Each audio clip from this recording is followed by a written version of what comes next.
Hi everyone, and welcome to Lunch Hour Lessons with Allison. I'm Allison Mädl, and today is November 4th, 2024. I'm really excited to be back to introduce a topic related to nutrition and health that I think is interesting and give you a lesson to take with you into your daily life. If you have questions or like what you hear during the show, be sure to comment or like this video. You can find a transcript of the lesson on my blog at allisonmadel.com. This week's topic is From Hangry to Happy, a powerful way to balance blood sugar. So I struggled with regulating my blood sugar for a long time. I write in my health journey how this is something that I've struggled with since childhood, and although it's gotten much better, I still have to keep it in check. So let's start with some basic anatomy and physiology here, because we always like to introduce a bit of science into these to understand how blood sugar regulation works in the body. So bear with me, we'll get to the tips in a minute.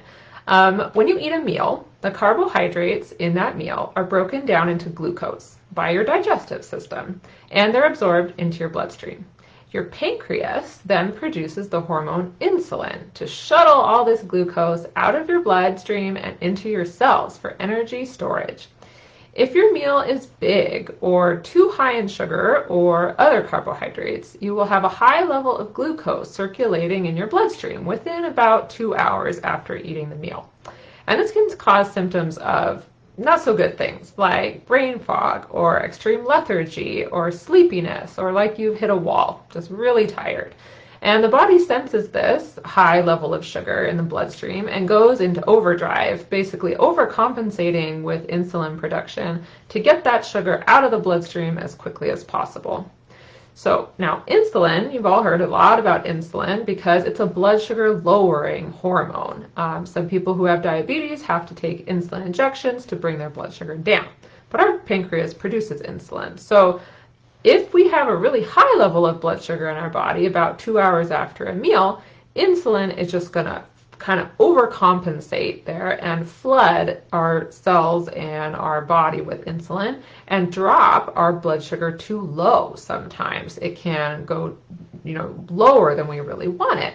And this causes other kinds of symptoms like shakiness or headaches or brain fog or like a hollow feeling in the pit of your stomach, maybe irritability or food cravings, or simply what we like to call hangry. And then we're compelled to eat food really as fast as possible to bring our blood sugar levels back up and feel better.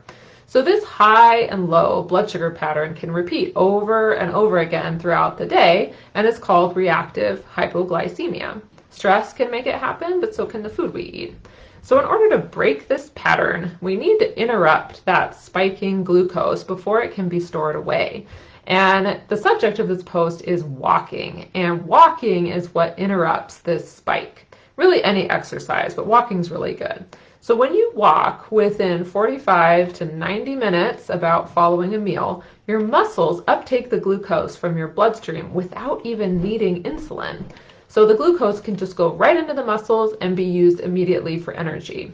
If you walk too late after a big meal, that flood of insulin will have already shuttled too much circulating glucose out of your bloodstream, and your blood sugar is going to have dropped down into that too low range already.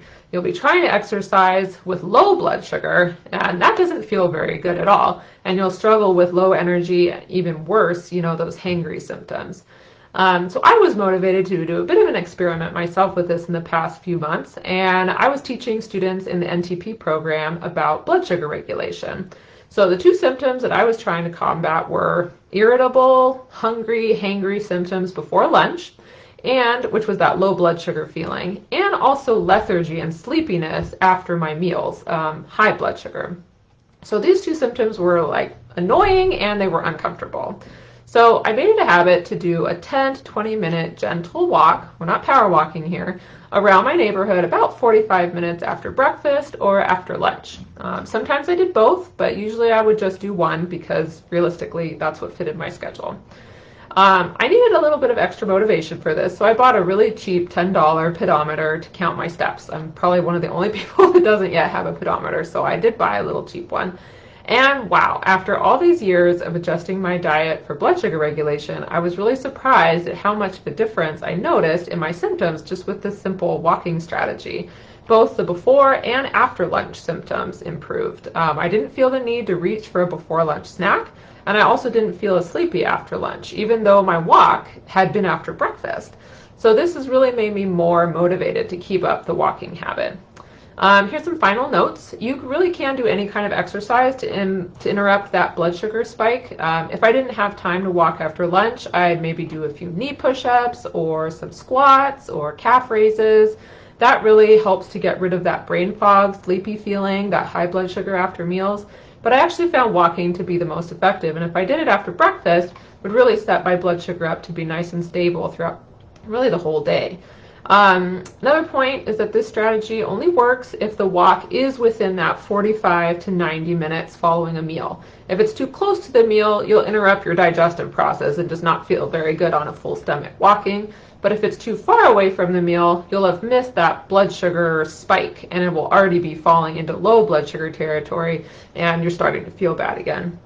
Apparently, third point, it's even more effective for blood sugar regulation to spread out the walks and do like 3 10-minute walks after each meal versus one longer 30-minute walk per day. But obviously, any walking that you can do at any time of the day is good, but particularly for blood sugar regulation, that's what you want to look for.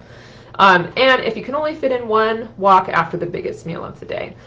Excuse me, that meal is probably at breakfast or lunch, not dinner, but that's a subject for another lesson in terms of not eating your biggest meal as dinner. So that's all the time we have for today. I wanted to keep it short. Be sure to tell a friend this week's lunch hour lesson, which is a 10-minute walk, 45 to 90 minutes after a full meal can support balanced energy all day. Like my page to get the weekend tips that goes with this lesson, and also let me know what future topic you'd like me to discuss. I'll see you again soon. Bye-bye.